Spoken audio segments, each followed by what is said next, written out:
What's up viewers, welcome back to my YouTube channel Catch a Mile. This is Gautam. So today we are at Ceramic Pro Rajaji Nagar. I'm giving my BMW F850 GS for ceramic coating and PPF installation. There is another crazy looking S1000 RR here. Look at these neon colored rims. This has also come in for PPF or coating? PPF. So this bike has come in for PPF.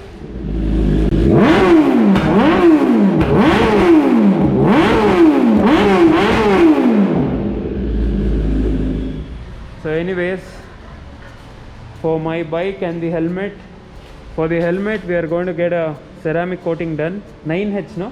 Yeah, 9H. And for the bike, for this part we are going to get the PPF done, and for rest of the bike we'll get the ceramic coating done. And guys, many of you are asking how much it will cost, like for the ceramic coating and the PPF. For each and every bike it's different.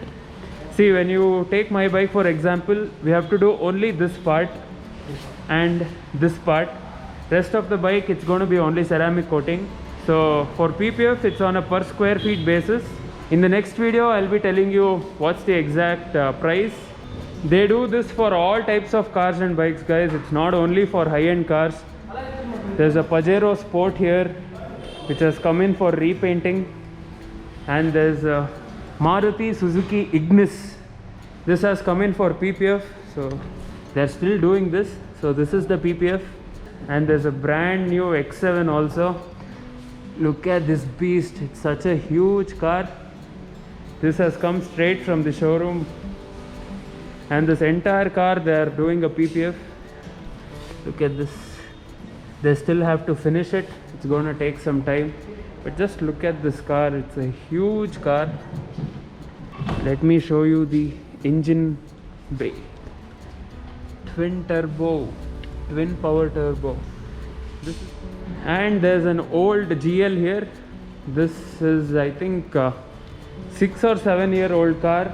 It had come in for ceramic coating and it looks like as if it's brand new.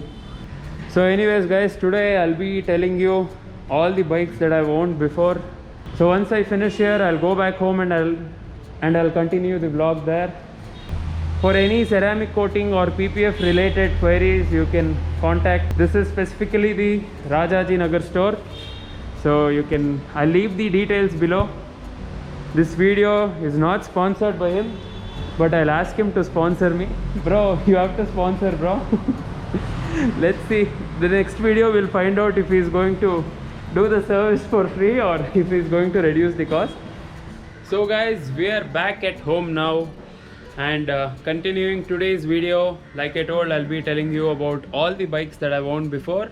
It was the Honda Dio black color. That was my first ever bike or moped, whatever. So I had that for I think 4 years or something, then I sold it off. I had done some crazy modifications for the Honda Dio, guys. I had put underbody neon lights. I had put a projector light setup for the headlights, all LED indicators. I'd done so much for that.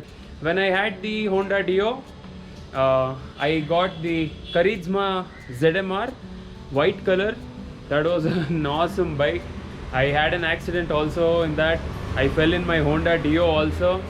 So after I got my Honda Dio, after 6 or 7 months, I got the Karizma ZMR. I had that for 2 years and then I sold it off. In that 2 years, I think I'd done around 8 or 9,000 kilometers. That was also when I was in my college in PUC. So Karizma ZMR. After the Karizma ZMR, I got my Royal Enfield Classic 500 Chrome.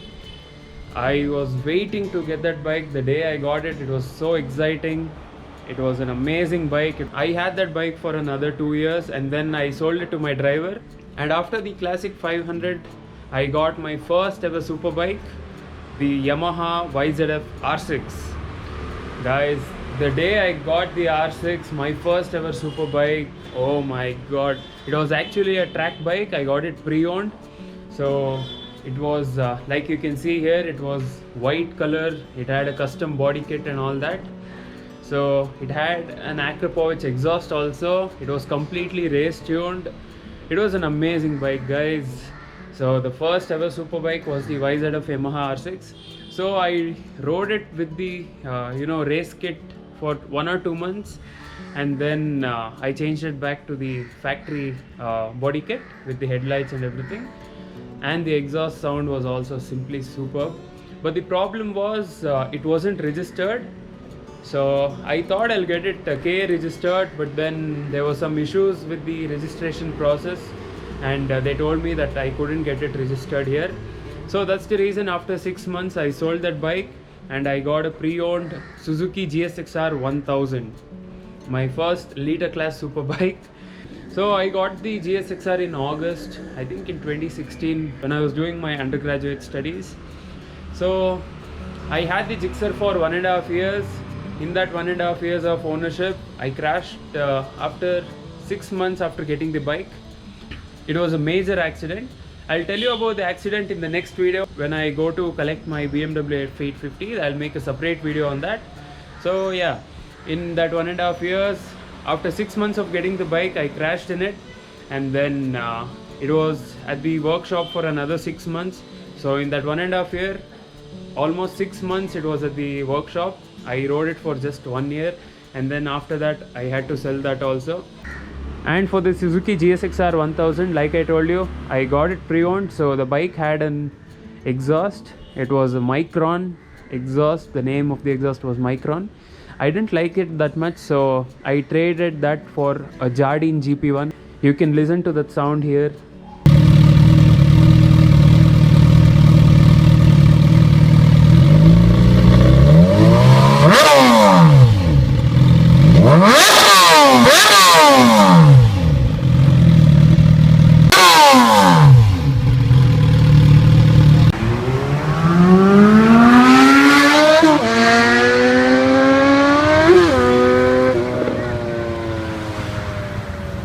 So after the GSXR 1000, after the 1.5 year, I went to UK, finished my studies, came back here, and after that I got the winter edition Kawasaki ZX-10RR. Like you all saw, I had that for I think close to 2 years. It was a wonderful bike. You all know the story of that bike. I don't want to tell it again. So I had the SC Project exhaust. First I had the Two Brothers exhaust, changed it to an SC Project exhaust, and then changed it back to the stock exhaust, and then eventually I sold it off.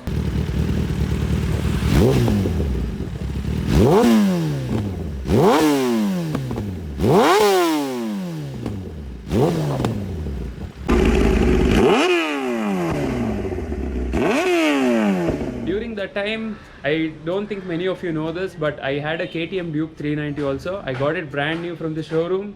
I had it for 25 days. It wasn't even registered yet because I was waiting for the number 1616. Sold off the Duke 390 after 25 days of ownership. And after the Duke 390, I wanted to get an adventure bike, adventure touring bike. So that's when I went for the 850 GS. So yeah guys, there you go. These are all the bikes that I've owned so far, and right now all that is left with me is my BMW F850 GS. Going by the list once again, the first was the Honda Dio. Karizma ZMR was the second bike. The third bike was the Royal Enfield Classic 500. The fourth bike was the Yamaha R6. Fifth bike was the Suzuki GSXR 1000. Sixth bike was the Kawasaki ZX-10RR Winter Test Edition bike. Seventh bike was my KTM Duke 390. Eighth bike was the BMW F850 GS. So these are my 8 bikes. There you go guys. I hope you liked today's video. Next video I'll be showing you the bike. By that time it will be ready. So until then, take care. If you haven't done so, please make sure to subscribe to the channel and also give this video a thumbs up. I'll see you guys in the next video. Until then, take care. Bye bye. Peace.